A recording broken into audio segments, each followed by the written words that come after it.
আর পার্কস্ট্রিটের এই ঘটনা নিয়ে গতকালই সরব হয়েছিলেন প্রাক্তন মুখ্যমন্ত্রী মমতা বন্দ্যোপাধ্যায়। কি করেছেন আপনারা?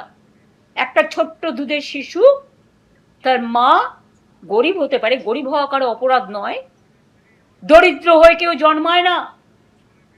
দরিদ্র হয়ে জন্মালেও তাকে অনেক খাটতে হয়, অনেক পরিশ্রম করতে হয়। দরিদ্রতার থেকে মানবিকতা অনেক বড়। দরিদ্র মানুষকে ঘৃণা করবেন না। দরিদ্রদের পাশে না দাঁড়িয়ে মা দুধ ফোটাচ্ছে বাচ্চার জন্য, তার থাকার জায়গা নেই, সে অসহায়। অসহায় মানুষের থাকার ব্যবস্থা তো করুন। আমরা তো অনেক নাইট শেল্টার করেছিলাম, অনেক জায়গায় থাকার ব্যবস্থা আছে, বাচ্চাদের পড়ার ব্যবস্থা আছে। দুধটাকে ফেলে দিতে আপনাদের গায়ে লাগে না? মনে রাখবেন, মায়ের অভিশাপ বড় অভিশাপ। চমকাচ্ছেন, ধমকাচ্ছেন। আমি এই পরিবারটার দায়িত্ব নিতে রাজি আছি। আমি বা আমার দলের সহকর্মীরা আগে মানবিক হওয়ার চেষ্টা করুন, তারপরে দানবিক হবেন। দানবিকতার কোনো ক্ষমা নেই।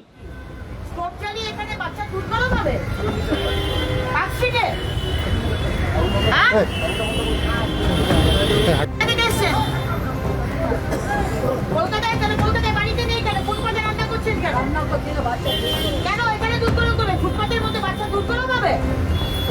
মজা পেয়েছে নাকি? স্টোভ চালিয়ে এখানে বাচ্চা দুধ গরম হবে?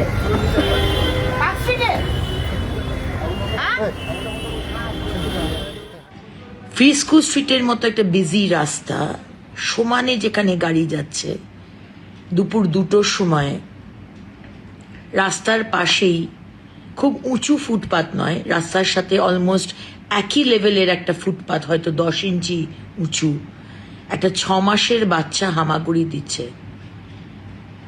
তার আশেপাশে খুব একটা অভিভাবক কেউ ছিল না, বাচ্চা একাই হামাগুড়ি দিচ্ছে, দূরে দূরে তার মা ঠাকুমা।